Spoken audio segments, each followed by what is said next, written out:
ये तकदीर का फैसला है भैया। तुम यहाँ से चले जाओ। नहीं नहीं, मैं तुम्हें इस नर्क में छोड़कर नहीं जाऊंगा। चलो मेरे साथ। मैं नहीं आ सकती। मैं तुम्हें यहाँ से लेकर ही जाऊंगा।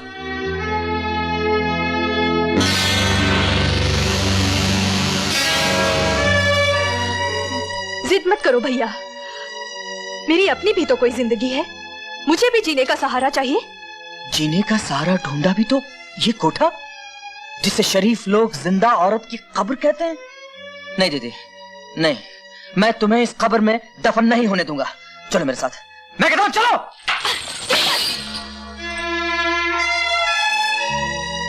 तुम कौन होते हो मुझे यहाँ से ले जाने वाले?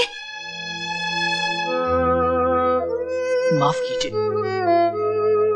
माफ कीजिए, मुझसे भूल हो गई। मेरी बहन की शक्ल आपसे बिल्कुल मिलती जुलती है, लेकिन मैं भूल गया था कि मेरी बहन तो एक सीधी सादी नेक लड़की थी, जो गर्दिशों की भीड़ में न जाने कहां खो गई और बेशक्ल की धोखे में आकर एक कोठे वाले को अपनी बहन कह गया। माफ कीजिए भैया। खबरदार जो मुझे भैया कहा। आज के बाद अपनी मनु शक्ल मुझे दिखाई तो मेरा मरा मुंह देखेगी।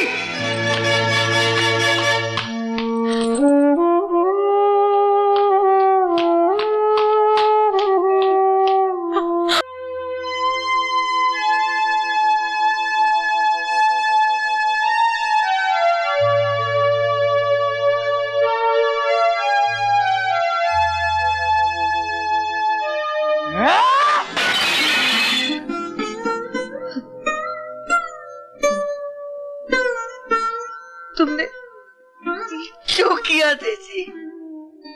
क्यों किया तुमने?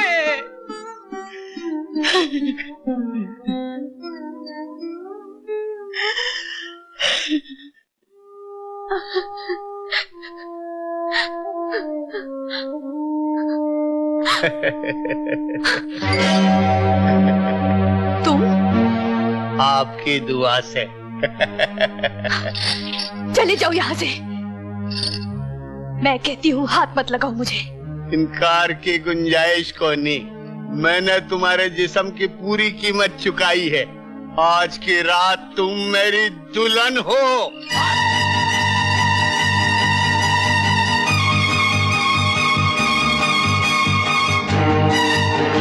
मुझे आ रही है, चलो चलो चलो चलो।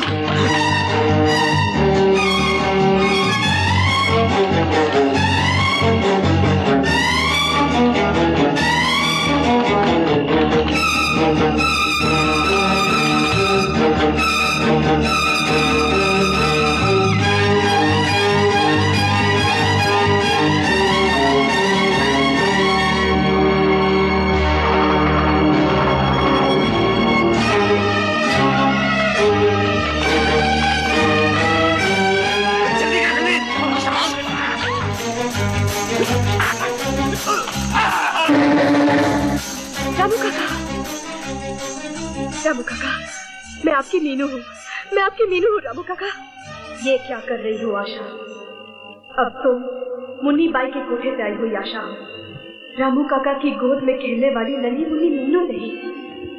अगर रामू काका को मालूम पड़ गया उनकी ही मीनू आशा बनकर कोठे की जिंदगी गुजार चुकी है, तो उनकी उमड़ती हुई ममता नफरत में बदल जाएगी और वो शर्म से जीते जी मर जाएंगे।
काका की नजर में तुम सिर्फ एक कोठे वाली हो।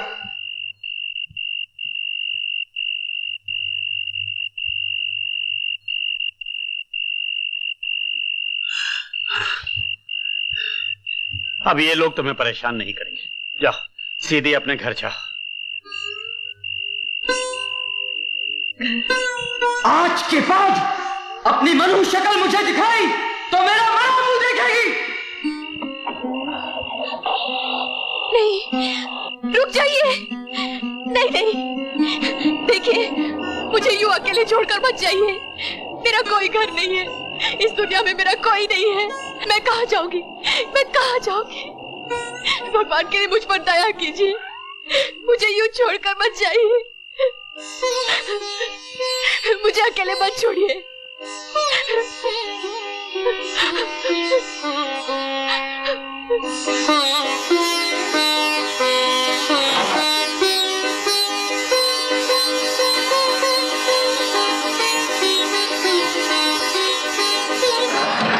मैं गंगा जल की तरह पवित्र हूँ।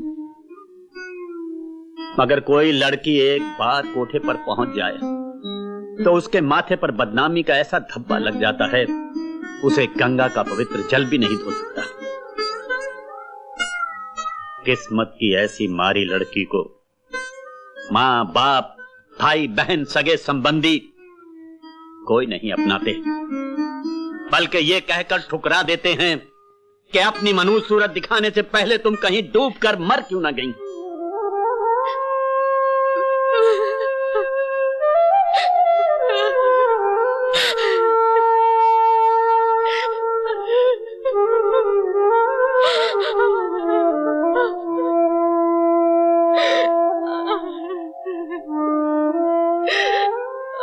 तू अपना दिल क्यों छोटा करती है? मैंने ये जमाने की बात की है, अपनी नहीं। आज से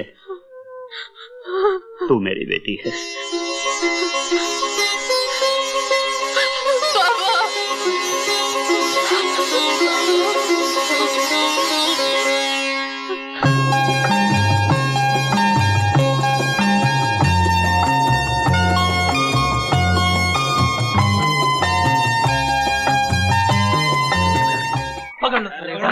अबे साले दिखता नहीं, अंधा होके गाड़ी चलाता है। अबे गरीब की जिंदगी की कोई कीमत नहीं है।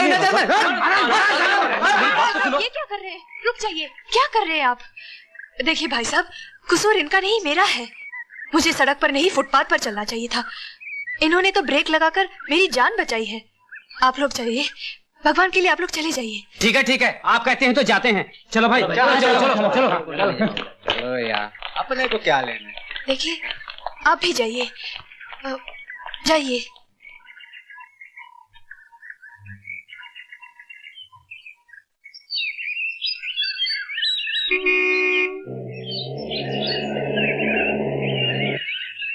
नमस्ते अमर बाप।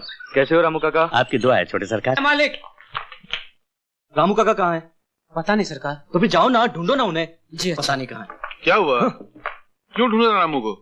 वो कल मैंने उनको एक सूट दिया था।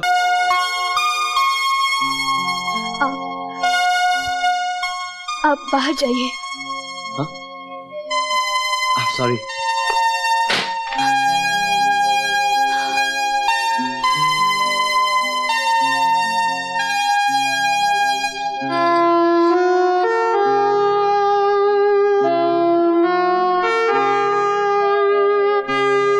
माफ कीजिए, अनजाने में मुझसे बहुत बड़ी गलती हो गई। यहाँ तो रामू काका अकेले रहते थे, अब मुझे क्या मालूम कि आप अंदर होंगी। मेरा नाम अमर है, रामू काका हमारे ड्राइवर हैं। वो भूल से अलमारी की चाबी ले आए थे मैं वही लेने आया हूँ।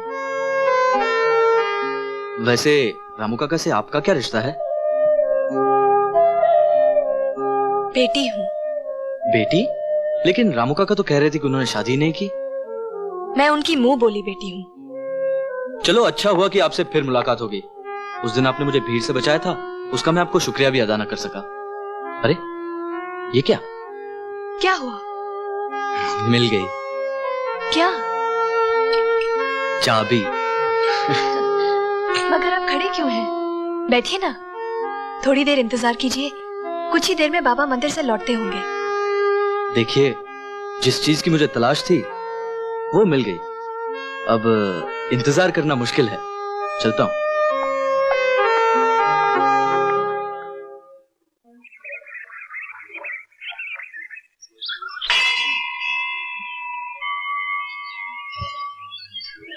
अरे अमर बाबू, ये आप क्या कर रहे हैं? रामू काका, मैं अभी आपकी बेटी से मिलकर आ रहा हूं। अगर आप मुझे उसके काबिल समझते हैं तो मुझे आशीर्वाद दीजिए। अमर बाबू, हाँ करने से पहले भगवान को साक्षी रखकर मैं आशा के बारे में आपको सब कुछ बता देना चाहता हूँ। बिटिया दुल्हन बनी पनीर मेरी। अरे आशा बेटी, आज तो कमाल हो गया, आसमान धरती पर उतर आया। वो हमारे सेठ है ना, उनका बेटा अमर, उसने मंदिर में मेरे पांव छूकर मुझसे तेरा हाथ मांगा। मैंने एकदम हाँ नहीं की। पहले मैंने उसे तेरे बारे में सब कुछ बता दिया, फिर भी जब वो नहीं माना तो मैंने उसे वचन दे दिया। मैंने ठीक किया ना?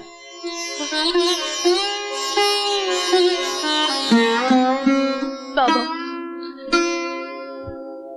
बाबा मैं शादी नहीं करूंगी। क्या क्या कहा? शादी नहीं करेगी? तो क्या सारी उम्र तुम्हारी बैठी रहेगी? देख, मैंने मंदिर में हाँ कही है, अब तूने इनकार किया तो मैं अंजल त्याग दूंगा। बाबा,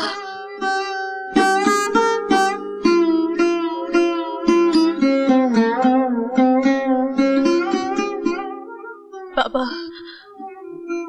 चलिए खाना खा लीजिए। जीती रहो बाबा। बेटी, अमर बहुत अच्छा लड़का है, बहुत अच्छा।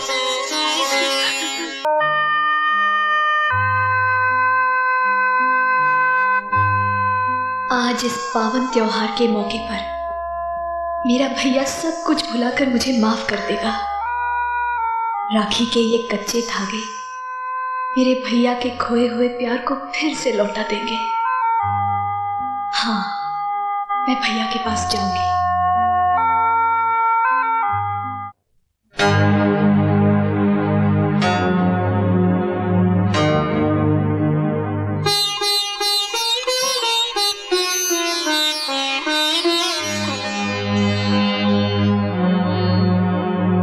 बहन भाई के पवित्र रिश्ते की मौत तुम्हारे हाथों से हुई, लेकिन उसकी चिता मैं जला रहा हूं। मैं अपने हाथों से उन यादों को राख कर दूंगा जिनका ताल्लुक तुमसे है। अगर मेरी आंखें तुम्हें देखना चाहेंगी तो मैं इन आंखों को फोड़ दूंगा। अगर मेरा दिल तुमसे मिलने के लिए तड़प उठे तो मैं इस दिल को अपने जिस्म से अलग निकाल कर फेंक दूंगा। मैं मर जाऊंगा दीदी, लेकिन तुम्हारी सूरत कभी नहीं देखूंगा, कभी नहीं देखूंगा, कभी नहीं देखूंगा, कभी नहीं देखूंगा, कभी नहीं देखूंगा। लो भाई, अब तो नाचने गाने वाली भी मोहल्ले में आने लग गई है। अब तो मुजरा होगा, शरीफ लोगों का मोहल्ले में रहना मुश्किल हो जाएगा। अरे इस बेशरम को क्या फर्क पड़ने वाला? हमारी बहू बेटियों पे जो असर पड़ेगा उसका क्या होगा? आज ये आई है, कल इसके ग्राहक आने लगेंगे, अच्छा खासा मोहल्ला बाजार बन जाएगा। बिल्कुल सही कह रहे हो भाई, सही कह रहे हैं। हाँ भाई, बिल्कुल ठीक है। अरे तो देखते क्या हो, उसके भाई को उठाकर बाहर फेंको, न वो यहाँ रहेगा न वो वेश्या यहाँ आएगी। ए छोकरे, तुझे शरीफ समझकर इस मोहल्ले में रहने दिया। अगर यहाँ रहना चाहता है तो अपनी बहन से कह दे वो यहाँ ना आया करे, और ना उठाकर बाहर फेंक देंगे। तो इस बेगैरत को क्या फर्क पड़ेगा? जाएगा अपनी बहन के पास, वो करेगी मुजरा, ये बजाएगा तबला। बिल्कुल ठीक कहा।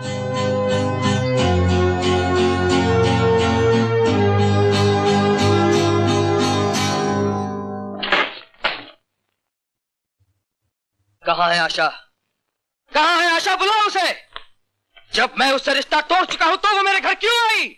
आज मैं अपने हाथों से उसका गला दबा दूंगा। वो यहाँ से चली गई है।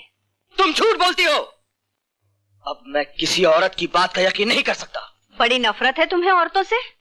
क्योंकि औरत का दूसरा नाम झूठ है, फरेब है, मक्कारी है, और समाज के नाम पर एक कलंक है। वाह बरसुदार वाह, ममता भरी लोरी से मर्द को बचपन से जवान करने वाली औरत फरेबी हो गई। और औरत की कोख से जन्म लेकर उसकी गोद में पलकर उसकी इज्जत का सौदा करने वाला मर्द देवता हो गया? मैं तुमसे पूछती हूँ, औरत को नंगा कौन नचाता है? मर्द। उसे बाजार में नीलाम कौन करता है? मर्द। उसे वेश्या कौन बनाता है? मर्द। और ये मत भूलो कि तुम्हें जन्म देने वाली तुम्हारी माँ भी एक औरत है। और नागिन बनकर मेरी गैरत को डसने वाली मेरी बहन भी। झूठ। तुम्हारी गैरत को डसने वाला भी एक मर्द है। क्या? हाँ, तुम्हारी बहन यहाँ नाची थी सिर्फ तुम्हारी जान बचाने के लिए। और उस देवी को तुम नागिन कहते हो? अरे नाग है वो पुरुषोत्तम लाल, जो तुम्हारी बहन की इज्जत को डसना चाहता था, लेकिन वो देवी अपनी जान पर खेलकर इज्जत बचा कर ले गई। अगर तुम अपने आप को मर्द कहते हो तो मर्द के अंदर के उस शैतान को मारो जो पुरुषोत्तम लाल जैसे लोगों में छुपा हुआ है। पुरुषोत्तम लाल! भाइयों, मुझे माफ कर दीजिए। आशा को मैंने ही उठवाया था। उस देवी को कोठे पर पहुंचाने का पाप मैंने ही किया था। वो निर्दोष है, पापी मैं हूँ। मुझे माफ कर दीजिए, मुझे माफ कर दीजिए।